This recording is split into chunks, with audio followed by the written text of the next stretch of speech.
I have other, and I'm not carrying a gun. And quite frankly, I'm 57 years old. I've had a cool life. I'm like, lady, she can find a new guy. Worst case scenario, I can go. I'm good. I know it sounds weird, but it's true. 25 years ago, totally different, right? My mindset. But this is important for you to understand. What are you willing to risk, right, for this? Because that's part of it. This is why avoidance is so important. Because if you're not willing to risk any of those parts of you, we want to never get in a situation again. Because really, the only way to guarantee that you survive a violent encounter is to avoid it in the first place. Right? A lot of us get focused on the shark. I always laugh about that because we just had the 50th anniversary of Jaws. You guys see that? Y'all remember when that came out? Yeah. I couldn't go in my swimming pool without being terrified. Totally irrational fear. I used to force myself, Palm Springs, California, little kid, to swim, terrified in that pool because it affected me, but I knew it was an irrational fear. So I really forced myself to challenge it.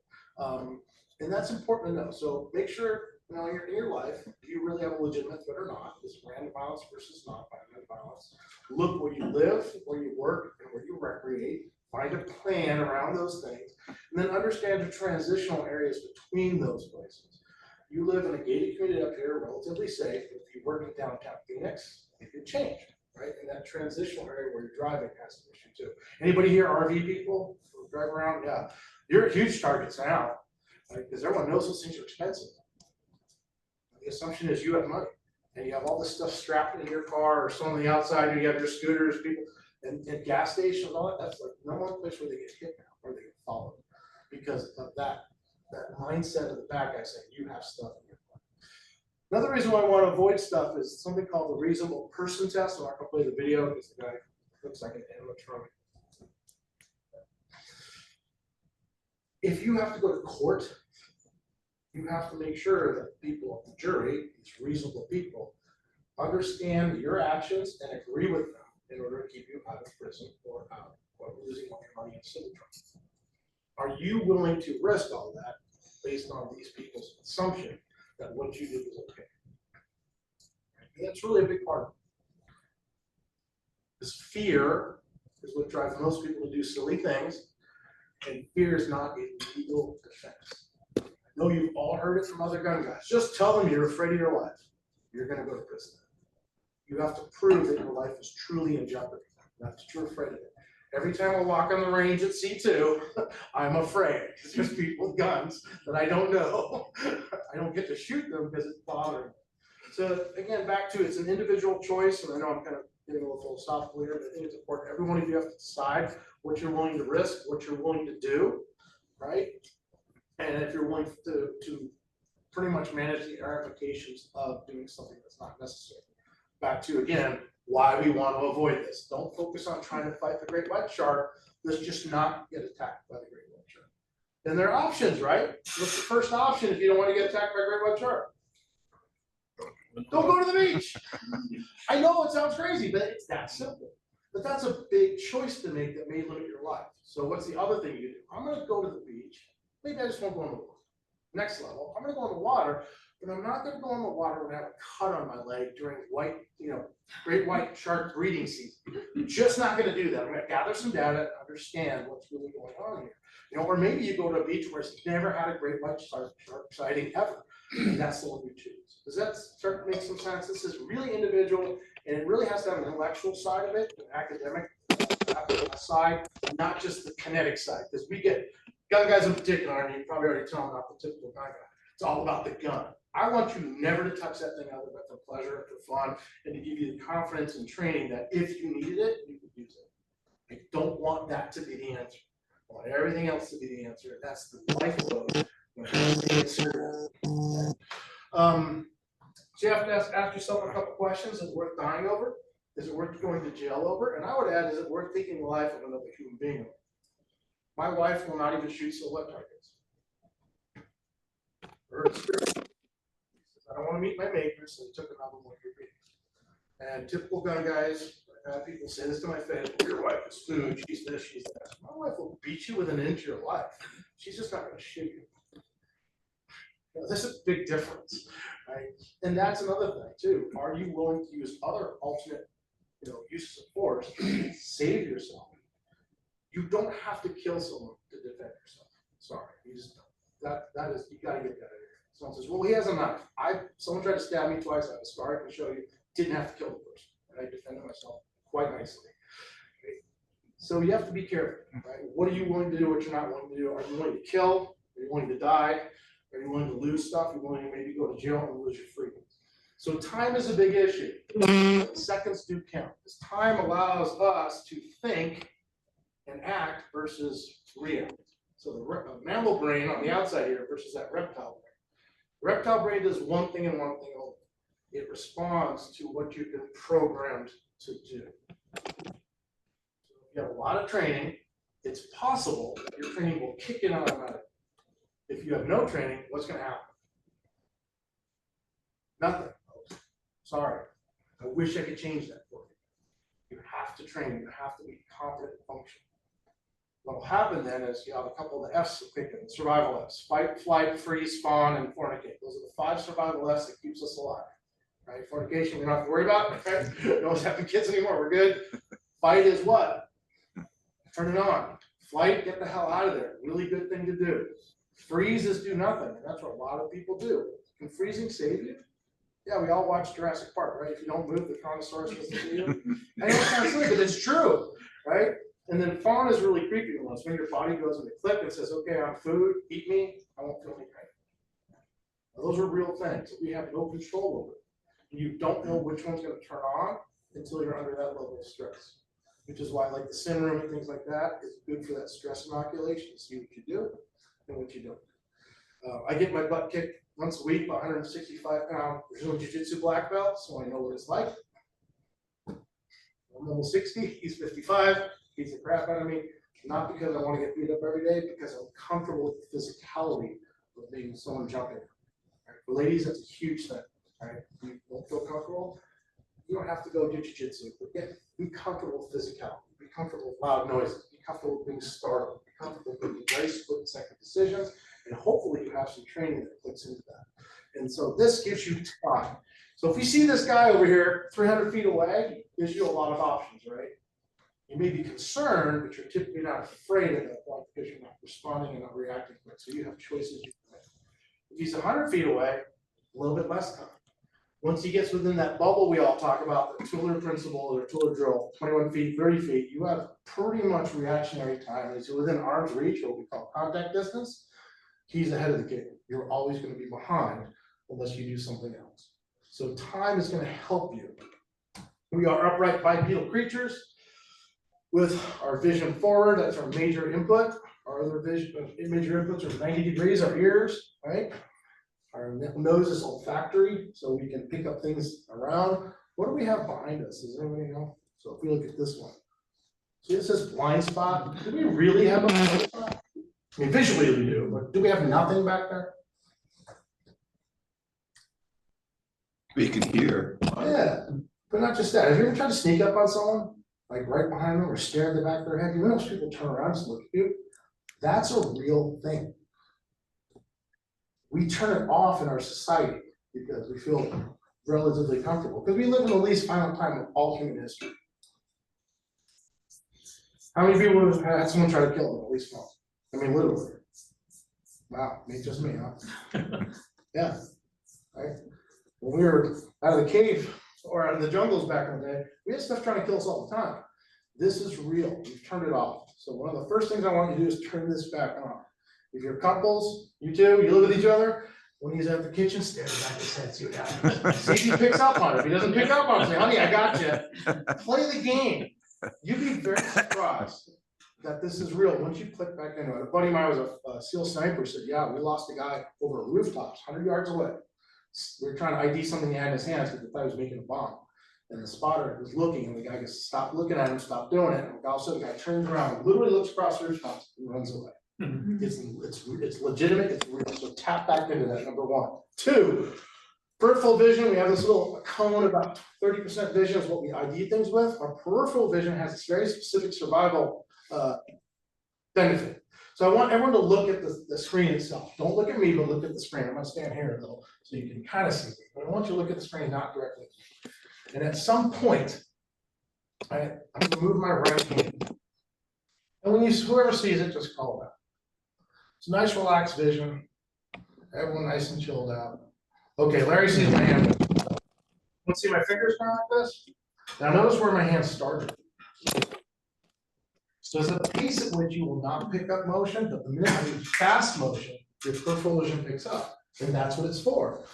Tiger's sneaking up on you nice and quiet, and then it goes to attack you. What does it have to do? It has to be fast. So your peripheral vision is designed to pick up motion, fast motion. Tap back into that. Learn how to use it. Sit down in your backyard, just look out, see what animals you see moving. Start getting back into that. That will buy you time, reaction time. So turn on your spider sense, work on your peripheral vision. You can do this anywhere, anytime. This will give you a huge tactical advantage. Looking like a victim is a big deal too, whether this is your home, your car, or yourself. Now, does that mean you have to walk around armed up with, tactical gear and all this? We do not at all. Bad guys want easy prey, right? They want something that's going to be easy to get. So all you have to do is really project enough that it's not worth it, right? Or I can see you.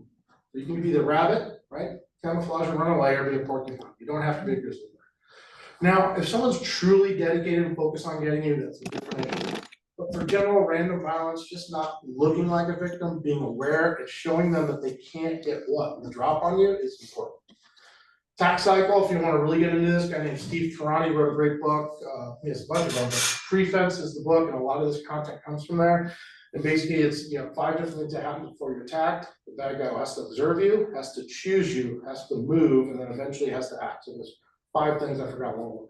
If you can stop that or dissuade them before the last piece, you'll never be assaulted. Or you have a very low possibility of being assaulted. So this awareness is super important. Now, walking around like a tough guy is not necessarily the best thing, right? But it also depends on people's perception. I'm the guy who sees the big trucks with all the stickers and laughs. I'm sorry, I just did. And I always tell my wife, I go, gun. She says, what do you have? I said, that's where I'm gonna get it. Well, that guy's truck. Well, that guy's car. I see that sticker, this sticker, that sticker. They're telling me they're armed, which means I can take their guns. I drive a mom car, nobody would ever know. I blend in completely. When I'm not here, as much as I love C2, I cover this up. Nobody knows I work for C2 other than the people I interact with. Not because I'm proud of it, but I don't want to have attracted attention from the firearms industry. Again, not looking like victims important, but you can be a 250-pound big dude, right? If you're staring at your phone, not paying attention to your environment, you can easily just become the victim as much as someone who's 105 pounds soaking wet little lady over here who's walking around like this and has her hand in her purse. And the guy goes, yeah, I don't know what's in that. I'm a bad guy. I'm going to go with something easier. Does that make some sense? So the game of situational awareness is that. Look at your environment. When you've tapped back into your spider sense, you open up that peripheral vision. When you're out shopping, that can get a little crazy and weird. I'm not going to lie. Okay. But have some fun with it. Being at Target, okay, I got my cart. Little old man next to me. What would I do if he attacked? And don't get into the weird fantasies of you block and do a spin kick, John Wick stuff. Something as simple as, well, what if I just step this side of my cart? And now he has to defeat this barrier to get to me. That's the shark cage, right? You have to fight the shark, you just have to put the cage in between us. And then it gets creepy, do the opposite. What would I do if I was going to attack him? Play the bad guy role. I get paid to be a bad guy. I'm going to put the cart here because that's their fastest way to get out. So you play both sides of it, and it will get a little weird. I'm not going to say, well, but you start becoming aware of how you may be assaulted and how you could defend an assault. And when you combine those two, you become aware enough to be like, okay, I can put myself in a position where it'd be very difficult for me to be attacked. Right? I hate that this door is here. It drives me nuts. It's bothering me. I'm not gonna lie, I don't like it. Right? So ideally, really, if I was being my normal person, I'd be standing like this. I'm not overly paranoid, but I just don't like that this is a blind spot that there's an entry for him from me. Right? Or I'd be over there so I can see it.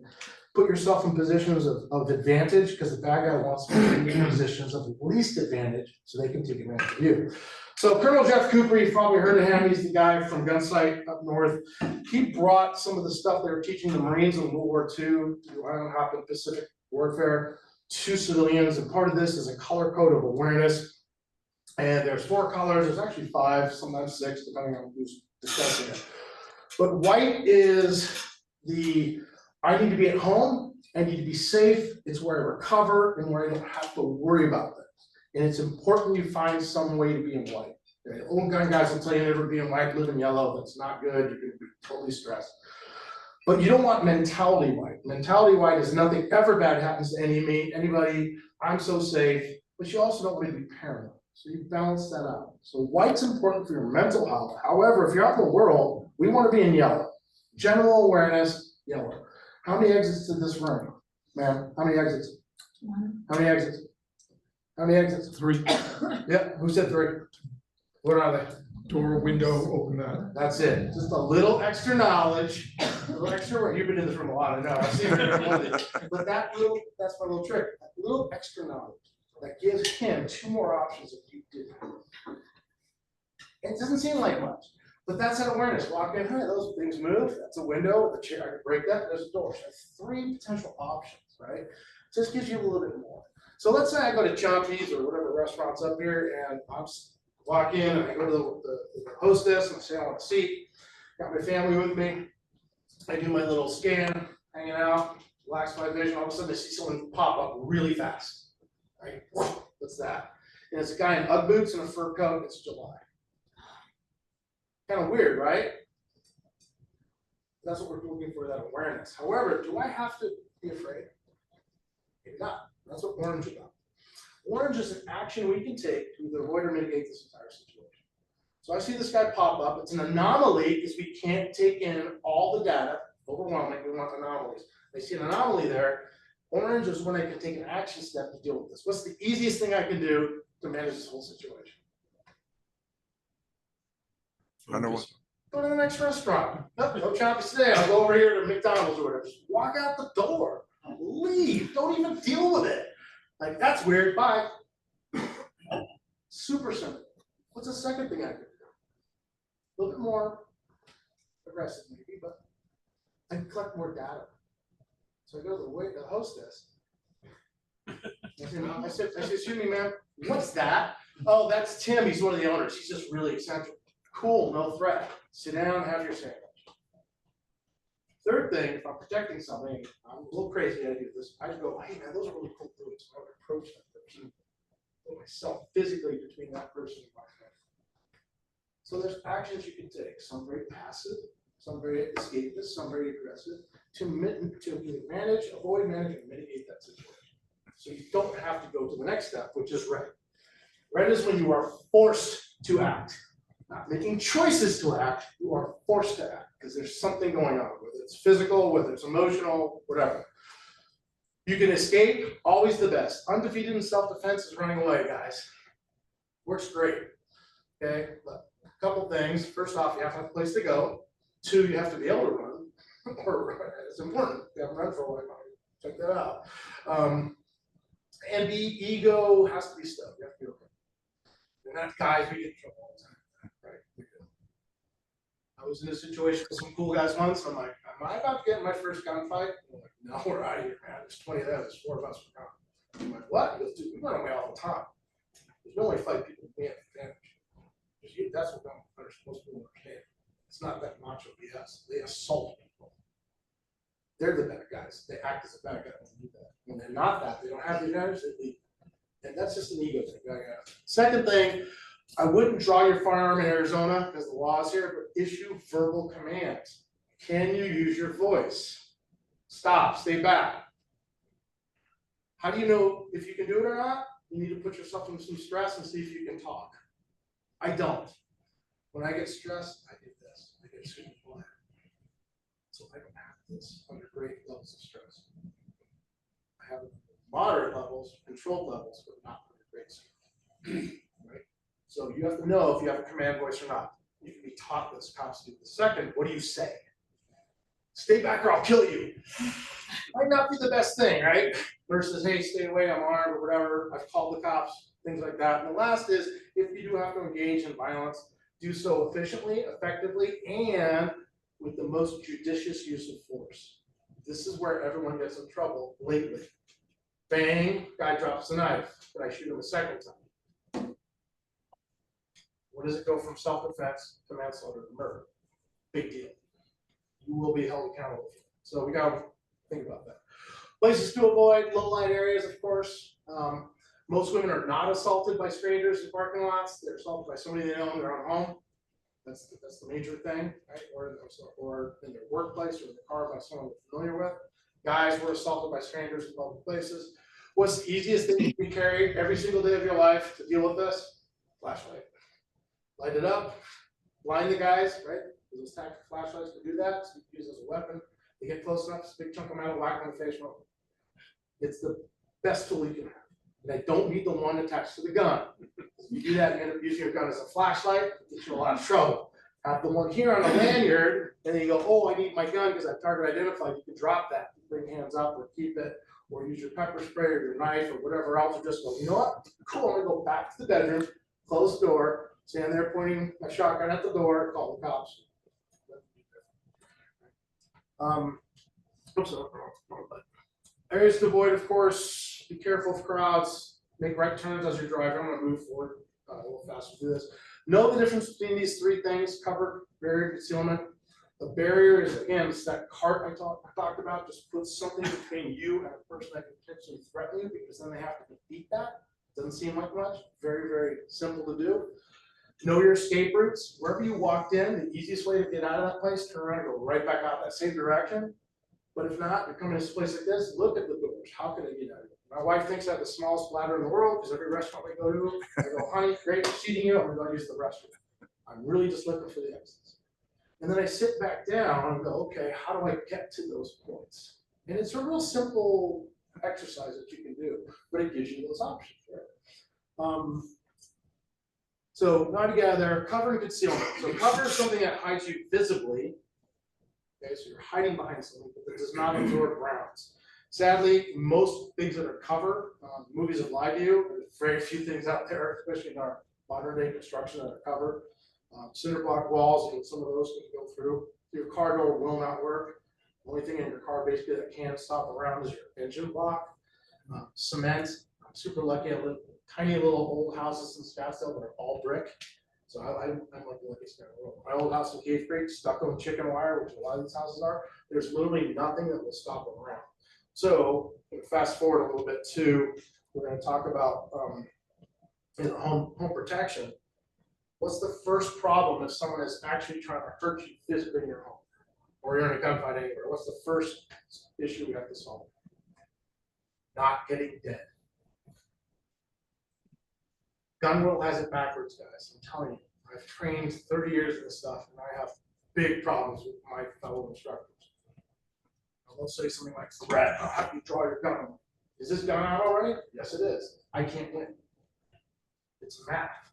This takes half a second. This, at best, for most people, well trained, will take a second and a half. I lose every time by 1 second. Every time. It's not survivable if they can shoot straight. So the first thing is what? Not getting dead, moving, mobility, cover, something I can absorb around. Does anybody here have cover in their own home? Something you could hide behind? Yeah, just don't, right? You might want to build one or buy some, because that's a real problem. Not getting dead is the first thing. Then not getting second. Shooting back is so far down the road. I'm watching the Zoom meeting. Always about shooting back. Be careful with that. If you're going to shoot in your house, what's at the end of that hallway that you're probably going to shoot down? Will that stop around so you don't shoot your neighbors? You have a question? Yes, I got a Verna launcher, I guess. Oh, yeah, that's great. Fish, and I think it came with it. I don't think I bought it separate. It's a, 15-inch by 10-inch. Dual AR-15 one? No, this is a, like a, I want to say a bulletproof vest, something you slide in your backpack. Really interesting. Yeah, I think it came with it. And so you've got it in your backpack in that little extra like laptop pouch, and you can spin it around and put it in front. So, it's a pretty good. Like a trauma plate? Yeah, it's a pretty, any thoughts on that? That's what I have right next to my bed. I have a Spartan Armory, it's called Spartan Armory. They're down in Tucson. I have a little sling bag that has a handgun in it, medical gear. That's really important too. Has my pepper spray and my flashlight. That's what's right next to my bed. Because yeah, if something's gonna bump in the night, walking out there with your underwear and a flashlight, you know. So I have that, put it on the front, at least have some armor. Yeah. God forbid it looks bad, I run back and I get something else. But we forget that, right? Self-defense, predicated you're being assaulted. How do you defend that initial encounter first? If you're stuck there. That's why self-defense is I don't like that term as much, it means you've screwed up all about your personal protection and avoidance. You have to defend yourself, you have to survive that initial encounter, hopefully your training kicks in and gets to it. So I say, yeah, have some cover, find something. If you think you're gonna have to shoot down hallways or anywhere in your home, look at those fields of fire, what's at the end of that hallway that's gonna absorb and keep that round inside your home, so you don't end up killing your neighbor or going to prison for that. We forget this, we don't think about it very often. Again, I'm the luckiest dude in the world, I can shoot literally 360 degrees in my house, from out the front windows, and I hit cement and brick. Super lucky, most of us don't have that. So how not to get hurt, right? First, you have medical equipment, can you call the cavalry to come get help? But the main thing is, why did they get in your house in the first place? Right? Because this is what this is really about, I kind of, right? Keep them out, right? First thing they'll do some of these things, right? The mental exercise. So I think one of the easiest things you can do, probably won't want to do it right now because it's 110 degrees out. Break into your own house. Come in the middle of the night and be like, honey, I want you inside. I'm gonna wander around, see if you can see me, find places to hide. And you're like, well, I didn't see you. Well, I hid behind this bush, this bush, this bush. So the bad guys coming after you, where they're probably gonna hide. Behind that bush, that bush. Just be aware of where they can hide, where their cover is, where their concealment is, where there are areas to get into your home. What is the soft point in your home that they can get into if they chose to get into it? Right? And if you can break into your own house easily, you'd be very surprised. And we're creatures of habit, right? People all have a hidden key within what? Yeah, she's smiling. No, but people do, you know what I'm talking about. People have a hidden key within 3 to 6 feet of their front, any of their doors, for the most part. Most people do. And they don't put them someplace hard to get to because it's inconvenient. I have this argument with my wife every day. Whose brother's a cop. And I'm like, really? Well, nobody will look here. I'm like, that's the first place I'm like. So how do you get in your house? Where can can someone get to? For ladies in particular, if you're living by yourself or at night, when you pull into that garage, right, you're looking forward and not hitting stuff. Someone can easily just come on in. So do you have lights? Do you have someplace to look? Do you have a rear view camera to see if someone's in there? You know, that is one benefit of backing into your garage. I don't back into normal spaces, but backing into your garage is not the worst case because you can see anybody trying to come in versus going forward. Little things like that. You know, play the good guy, bad guy game. Break in your house. Try to assault yourself. Play, especially couples. You have a lot of fun with this, right? Just don't shoot each other. Make sure no one's armed. We could do this. You know, how would somebody get to you? Play that game. You know, in public. You know, if someone approaches you, how do you manage that? You deal with it verbally, physically, however.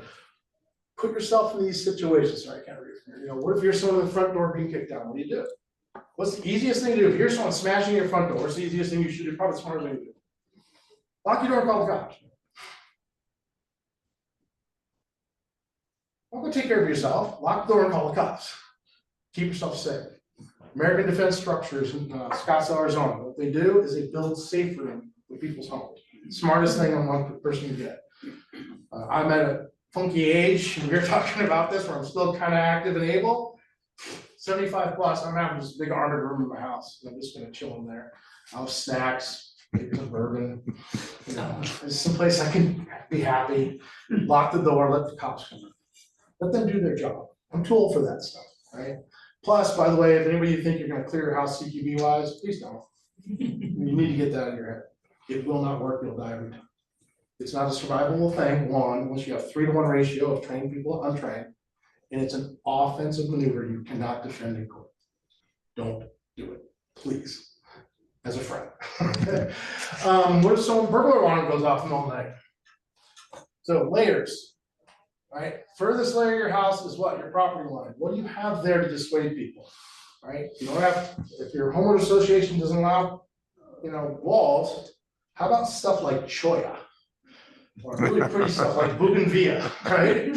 Bougainvillea is the prettiest plant in the world that will mess you up if you try to go through it. What can dissuade people? Signage. even if you don't have an alarm, the sign that says you have an alarm tells the bad guy, there's a potential they have one. Why don't you just go to the house that doesn't have that sign, right? The stickers that say there, no trespassing signs, it does change that. If I have no signs and you walk on, it's misdemeanor trespassing. If I have signs, it changes to criminal trespassing, which changes the potential responses. Simply having those signs up. Motion activated lights, motion activated cameras, both inside and outside of your house. These are the thing that keeps bad guys away. If you have those things, same thing. Find where you can walk where the lights don't go on. Right? You need overlapping fields. So layers and layers. Then really good locks, really good stuff on your doors. A dog, right? Oops, right? A dog is another good one. Makes lots of noise. Having a very good front door, back door, and side door. The vast majority of break-ins happen through the front door. I know, it's crazy. And typically they're unlocked. And most people who have alarms don't set them. You know why? Animals. So that's another weird thing, right? You have barking dog, alarm. I'm a bad guy. I got a 50-50 shot. You didn't set your alarm. Right? Little things like that. They're smarter than you think. Not smart enough not to be prized. They're clever enough, and they want to do the least amount of effort to get the most amount of return. When are most break-ins? Does anybody know? For robberies. When do they occur? Break-ins are during the day, you're not home. Between 10 and 3 o'clock, because everyone's at work. I show up with a hat, a shirt with my name on it, and a clipboard, and a white truck. What do you think I'm doing there? I walk around, go to the back. No one's gonna say anything unless your neighbors are really into it. I'm gonna look, oh, look, go back door, come on in, and they just do that. Most robbers don't want to be murderers or rapists, they want to rob you. Right? So again, you have to also look at what's potential. Why is somebody coming after you? Most of these home invasions that occur are inside jobs, or they're stuff from cartels gone bad. Right? Turns out your neighbor is a drug dealer, or is laundering money for him because he's a banker. And Carlos is mad about it, so he sends Juan and his other buddies up here to get that guy. They get the text wrong with their addresses on it. That's where a lot of them are. They're very targeted. Most people really have to do with random violence unless you're attracted. So again, put on the bad guy. Why would someone come after them? What are they seeing that would have me come after them versus not? Right? Is it because you live by yourself? You have weird hours? Do you have lots of obvious stuff? Our Scottsdale, I do remember our Scottsdale, you went to our Scottsdale. Did you see the parking lot there? $6-7 million worth of cars just in that parking lot every day, all the time. Scottsdale is the most conspicuous consumption-based place I've ever lived. And I went to high school in Pebble Beach, for God's sakes, right? Nothing matches. I mean, lived in Miami, nothing I've ever seen other than.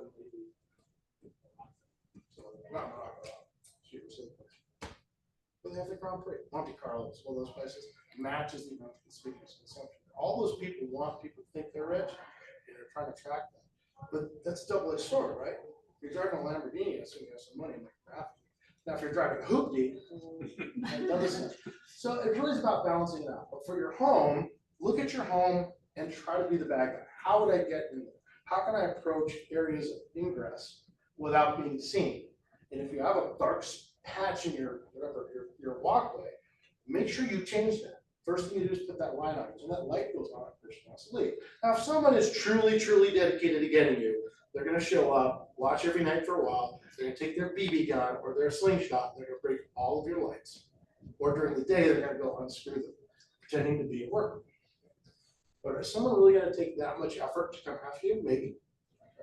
I don't know. You have to make that decision. If you think that is, then you always have to check those things. Does that make some sense? I know we're running out of time. No, we got time. We got time. And that's really what you want to look at. Once you're inside your home, same thing.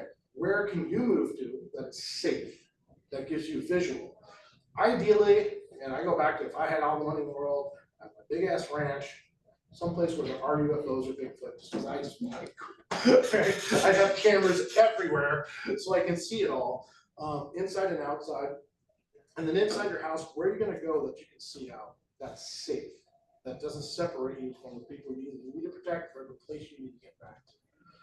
Really break it down. I got a hallway that lets me go to I can see my front door. Okay, cool, I go there, I stop here, that's my forward barricade area. I look, don't see anything, right? Ideally, in your bedroom, you look at your phone, see all the cameras, that doesn't happen. You do a physical look, cool, I see a guy trying to break into my house, so I wanna go and deal with this guy? Nope. Back, call the cops, this is happening, keep myself here. If you wanna use less lethal forward, I've got a buddy whose entire thing is bear spray. He's like, oh, I'll just spray my great room, drop it, and go back to my bedroom, lock myself in with my gun.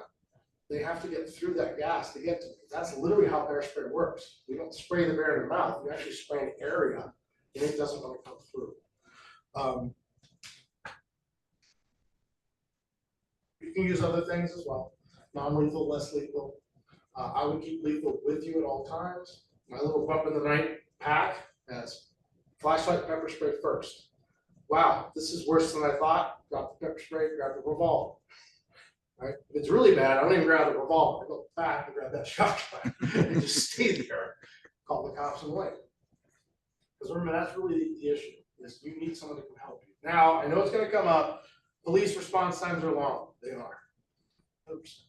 Which is why whatever room you're going to go into to barricade yourself, it has to be secure. Right? Have a good solid door. Maybe have a door that's steel that can't be shot through. Back to that weird thing. If someone's really trying to come to hurt you versus to take your money or take your stuff, those are very different. You have to have something in there that can save your life. You have to have something that can sustain you, water, snacks. I know it sounds silly. You have kids, grandkids, games to keep them occupied. Medical equipment, if something occurs to you. Now, after 75, sorry guys, I'm doing it. You don't have an AED in your home. It's $1,500, worth it. I think the new one's now like $800. You guys know what I'm talking about, what an AED is? So an electronic device, let's say you go down, she walks up, opens your shirt, slaps on a thing, hits the button, and it tells you what's going on.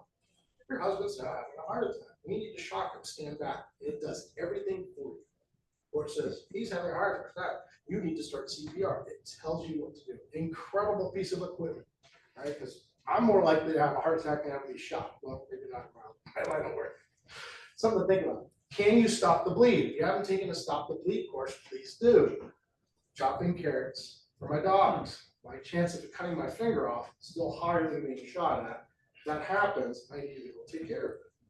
Love my wife to death. She could never help me. Just have them. So I need to take have sustainment equipment in there, someplace you can be, keep yourself safe, lock yourself where you need to be, wait for the cops to come. It's gonna take time, yes. But you know what? That's their job. Now, if someone's in your house just to rob or take your stuff, let them. That's Arizona law for you. Arizona states you cannot use lethal force nor the threat of lethal force to protect property. So that term home defense that we all have in our head, you gotta get rid of it. It's self-defense or personal protection in the home. It's tough, but that's what it is. And I know when someone breaks in your home or breaking your stuff, it's very violating. It's that feeling, and our ego gets hit, and but you gotta be able to chill and go, hey man, insurance is covering it. Let it happen. So I use it in class all the time. We wake up in the middle of the night, bunch of guys in your house with sledgehammers breaking everything up. Go back to your room and hang out. Now, if they turn and run down the hallway screaming they're gonna kill you with the sledgehammers, everything has changed. But until they do that, you're not allowed to even point a gun at them. Legally in Arizona, please, that's really important to know. All right, people get really upset about this. That's why. Can you use physical force though? Yes. Could you tackle them? Yes. Could you use bear spray? Yes. Could you use non-lethal? Yes, you could. You can't use lethal force or the threat of lethal force to stop someone hurting your property. Kind of really important to know. And this is the really tough one, because I know there's people in this room that are just like me. There's something that's considered property that I know I consider my family. What is it? You don't. Yeah. Considered property in Arizona. You can't defend your dog with lethal force. So if we all have foul language, and then we buy a gun and have lethal force, there's a big chunk missing here. That needs something else. Less lethal, alternate force. So it could be anything from kung fu to pepper spray to taser. I would recommend finding an answer there. That burner thing is great. Have you been shot with it yet? I went out to practice in the desert. There's a hard pellet you can shoot and a gas pellet. Did So you get shot with it? I haven't been hit myself, no. Yeah, it's one of those things, again, gun guys in particular, it's really like, my shotgun right now has slugs in it just because I wanna shoot them.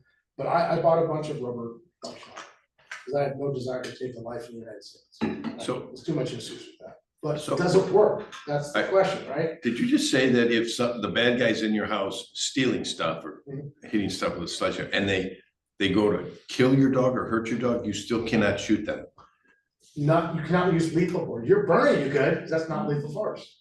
But you couldn't with a. And that's a state law, I understand, right? I think some states, Yeah, but that's if not you- the case. Texas, someone steps on your property, you can shoot them. I was just told recently in Colorado, where you can buy pot, someone steps in your threshold, you can actually threaten lethal or use lethal force. Can't Arizona.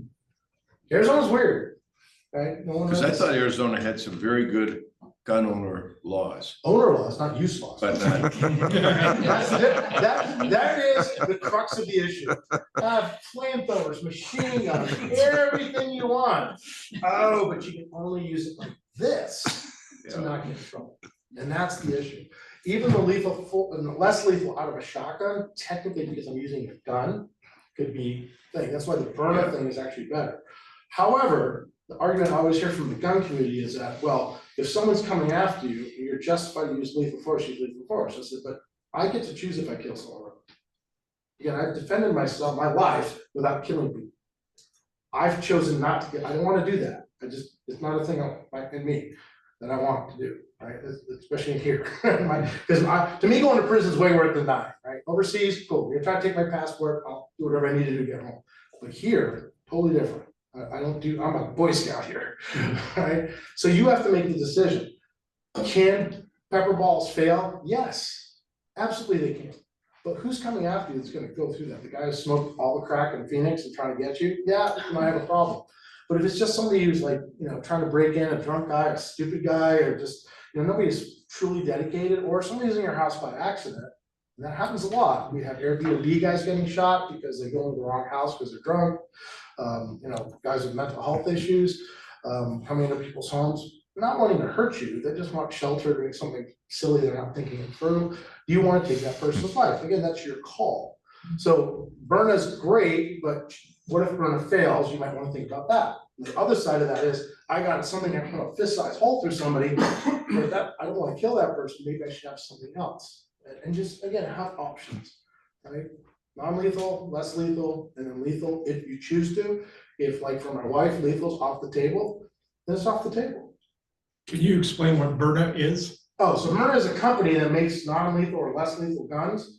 They shoot little pepper balls, some of them, other ones are just kinetic balls, which is basically a rubber ball.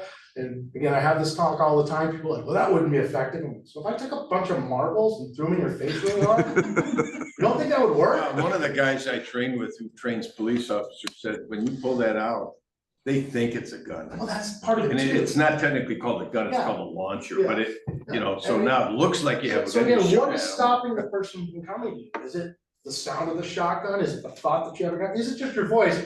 Hey, take whatever you want, I've already called the cops, they're on their way. People forget, you can communicate with a person. Good. So I'll give you a story, a real story that kind of, I think it explains this, or gives you an example of how bad this could go wrong and what type of mental process you have. A buddy of mine wakes up in the middle of the night, here's his TV on, says, honey, I don't want Chris in the house. You leave the TV on, she's not, goes, well, let me go for it, I'm gonna check, just hang out here. So he takes his gun, has it in his hand, not showing it, so not pointing it. Goes to the end of this hallway, sees a person, I think I told this story before, standing in front of this big screen TV with a hammer in his hand. Right, and he's like, whoa. What he notices, the sliding glass doors open, so there's not physical break-in. At this point, it's technically misdemeanor trespassing, so he can't point a gun at the guy, that's felony aggravated assault. So he says, honey, we got an intruder, call 911, and he decides, I'm gonna stay here and not let this person to my wife. Good choice. He starts trying to talk to the guy, there's no response, right? No communication. He's like, oh, this isn't good. Then all of a sudden, something comes on the TV, the guy starts smashing the big screen TV with his hammer, right? And a lot of people say shoot at this point. No, that's just property. Right? So my buddy's like, whoa, okay, this could be bad.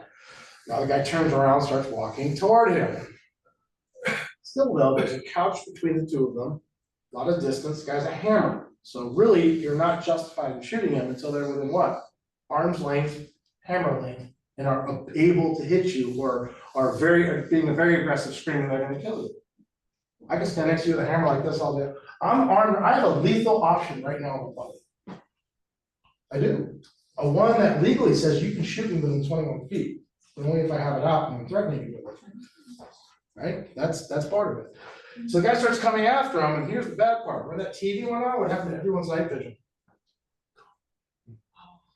Yeah, we forget about that too. So yeah, next to my bed, I have my electronic hearing. So I put those on, turn them up all the way. So I have bionic hearing and I have my night vision. And a flashlight. You don't have night vision? I was lucky. They're super expensive for you. Put on your headphones, so you can hear everything and have my flashlight.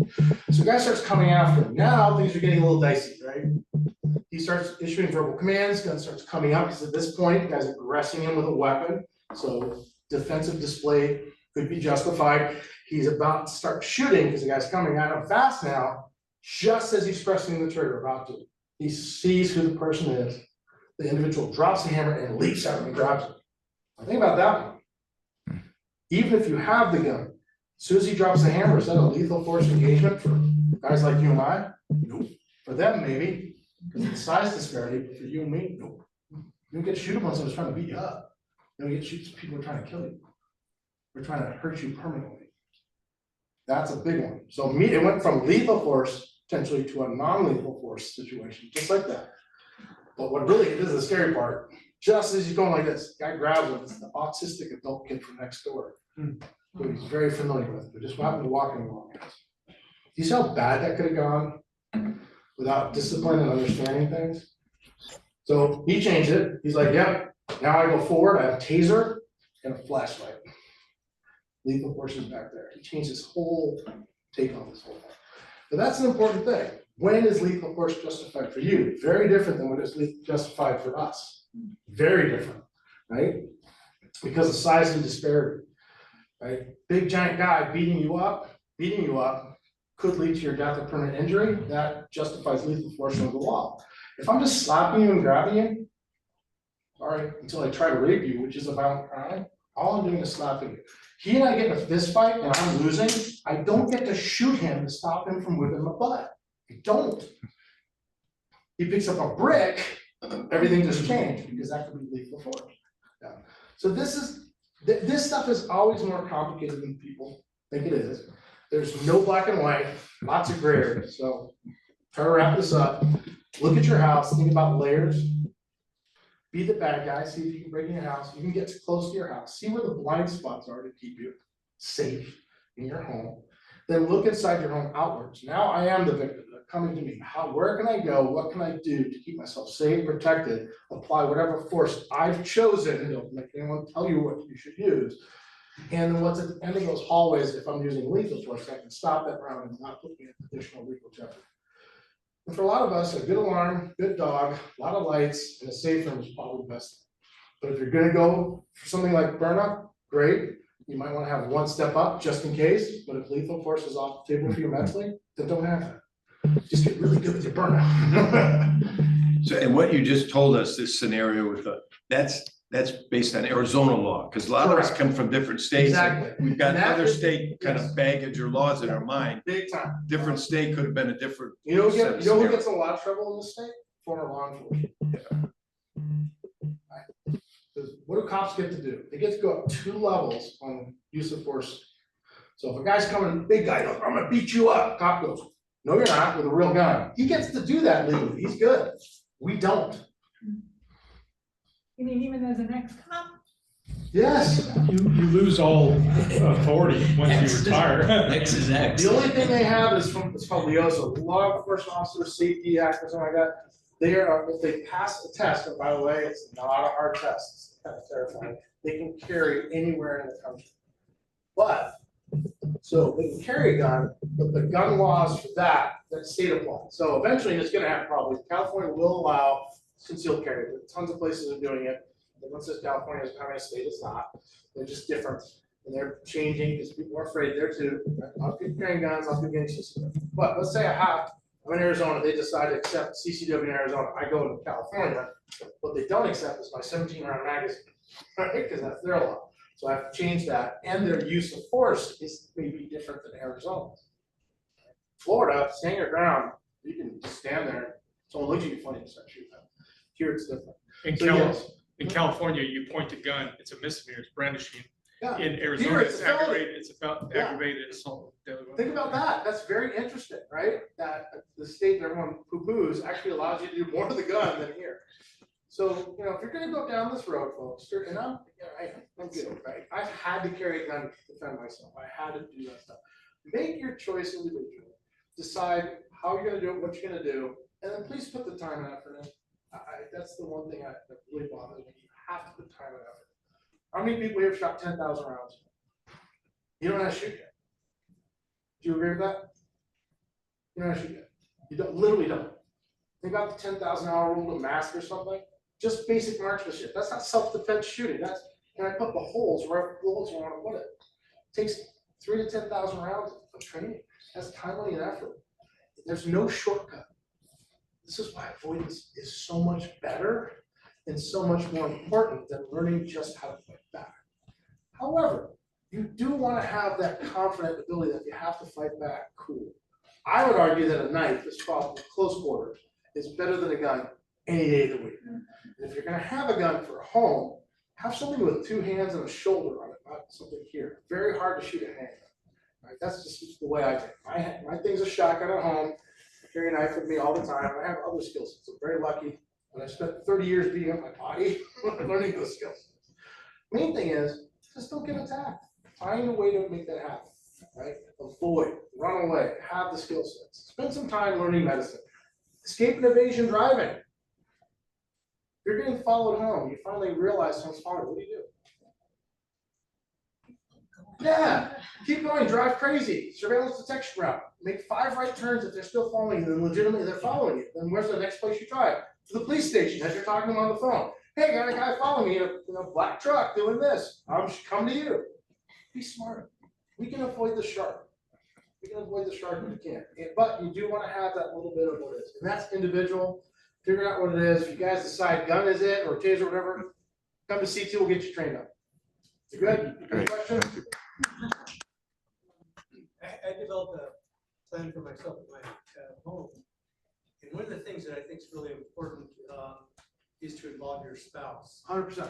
My wife doesn't shoot, but she's going to be the one on the phone calling the police. Everyone has a role. And I've made a sheet which is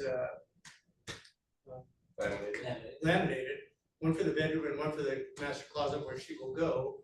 And it specifically tells her that the number of the police department, got our address, because she's not gonna remember it, you know. Tell them exactly what to say, where we are in the house, and to call the USCCCA if there's a shot fired. I've already talked to the lawyer I want, his name and number are there, and we rehearse it. Got it. Because- You're not going to rise to the occasion. You're going to Yeah. sink to your lowest level of training. That's training. Even if you do it once, you're doing it ahead of bunch. You're ahead of the curve of just saying, well, when it happens, I'll win it. Right? Yeah, and the other thing, I don't know if any of you guys have changed the screws in your doors, but the screws that were put in these things You want are big, about an inch long. you want 3-inch screws minimum. Yeah, Very hard to kick in. Well, let's say breaching rounds or something bad, but lots. You know what? That's another. You want to really play the bad guy? Like I said, don't break in your house. Right? You do the nice ways, you can do the bad ways. So one of the things that's always troubled me, and particularly in our community here, is in garbage day, you just count the cans Mhm. and you can see who's not here. And there's people who drive through, there's landscapers, there's garbage trucks, there's people. What do you suggest when you're not here or you're on vacation or whatever? There actually are company that will do that for you. They manage it, and that's what they really do. They're making it look like you're all, they'll move your take your mail, they'll put your thing, or if you have neighbors, say, just put out my garbage can for me. Because communities like this where people at second, third, and fourth homes, like there's a big spate of home invasions and robberies in Estancia, way down in Scottsdale, because most of those people are there 1 month a year. So yeah, the maintenance guys are like, all these crazy houses, no one's here, so yeah, just break in, no issues. It's tough, yeah, you gotta have someone put some effort into it. What about leaving a car in front? Car's great, ring cameras. I don't Yeah. have that thing where it records it, but every time someone shows up my front door and I immediately press the thing, or, hi, can I help you? They just start talking, they're like, oh, don't tell them where I am, I see you. You know, let them know. Bad guys don't want to get caught. You forget that. But yes, you know, with that, and the worst part is if you, everyone in your, it's no can, no can, no can, your can, no can, no can. That area is gonna be targeted potentially, and so then they might say, well, they're not there all the time, what do they have? It's still just stuff in there. I have the ring cameras and the motion sensor lights. I literally have been around the world, on the other side of the world, when I got the notification on my ring, somebody's at my front door. They have no idea I'm not even in the country. I'm sorry. And I just say, oh, can you put it by my door, which is a big steel door? And I said, oh, I'll come, I'm in the bathroom, I'll come get it later. And I then have a friend just come pick it up. Yeah, work all that. You'll see Bryce in your house, right? You see someone, oh, I don't know who that is. That's awesome. Hi, oh, I'm sorry, I thought you were John, my neighbor, he's on his way over here. Or I thought you were my husband, he's on his way over here. What does it tell the bad guy? Someone's showing up in a minute, right? My son who's a cop's gonna be here in 5 minutes, if you wanna wait for him. It's not silly, but those little tricks, bad guy goes, I don't need this, I'm just gonna go somewhere else. So yeah, ring cameras, all that stuff, great. Having a plan for sure. What was the name of that non-lethal? Byrna, BYRNA is the company. There's a bunch of different ones. C2, we carry those. We actually have a little AR-15 one, which is actually pretty cool. It's only like $700. It's actually pretty cheap. And there's a handgun one. And again, it shoots pepper rounds as well as just kinetic rounds. Again, you gotta be careful. A lot of the gun guys get in this weird thing of don't use non-lethal. Why? If it works, who cares? Again, you don't have to kill someone to defend yourself. Your choice. Right? And you just make that decision based on whatever. Great, let's thank Vince. He'll be available a little bit afterwards, and of course, we're from C2 Capital, or they are. And it's a great facility. He may try to have some more outings there. Just a reminder, there's no meeting in August, so we'll get back together in September. So again, have a good summer. Thanks, everyone. Vince, thank you. Thank you. Thank you. This is the first person I've ever heard him talk about having. How do you like it, by the way? I've been shot one. Byrna? I just think the idea is awesome.